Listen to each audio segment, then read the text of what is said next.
Welcome to the SoberQ podcast. G'day, my name's Derek. I'm an alcoholic. And the question is, what amends did we balk at doing? Look, I didn't balk at doing too many amends. I was really clear at that stage about why I was doing the entire 12-step process, why I was in AA. I have an allergy to alcohol and a brain that gives me an obsession at times without a program that I can drink like a normal person. And I didn't want to drink at all. And I knew that having no power over alcohol, spiritual connection with a higher power was my only shot, and making amends is part of that.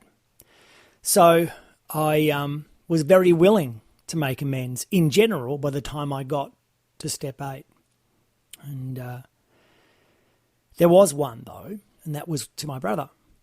And the reason why I didn't make an amends until this year, actually, about 8-9 months ago, and I'm nearly 9 years sober next week, 9 years, was because I didn't know in particular terms how I harmed him.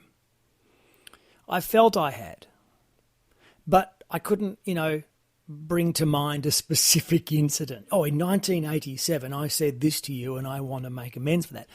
And I think what was going on was I remembered the first time I shared with him that I was an alcoholic in AA. It was at a family event, which probably wasn't great timing for me. And he just said out loud at a volume that everyone can hear at the dinner table, and all my family was there, "Oh, so you're a piss pot?" Ha ha ha! And he made a big joke about it. And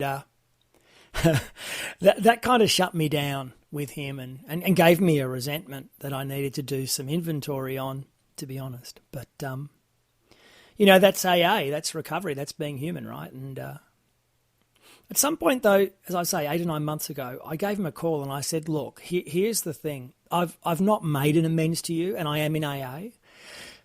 And, look, I know I've harmed you, and I don't think I need to know specifically how. I just feel that my higher power's telling me that I have.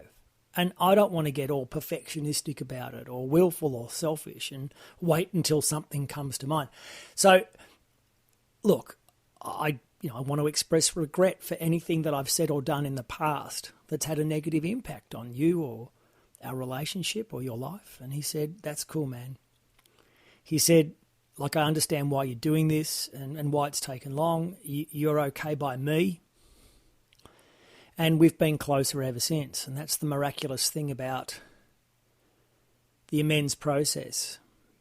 Really, what I discovered through it was the only person who holds me up in my recovery is me. It isn't the other person. It isn't what they did or said to me and how much in the right I feel or how clouded my recollection of a particular part or era in my life is.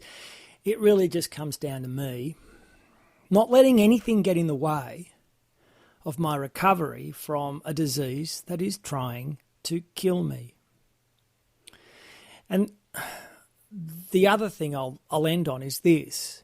We're now closer, as I say. We now have a better relationship. Within 5 minutes of making that amends, we were talking about electric guitars we liked because we're both guitar players. And that's the great thing. You can move on almost straight away in my experience. So I hope that helps you with your amends. Cheers.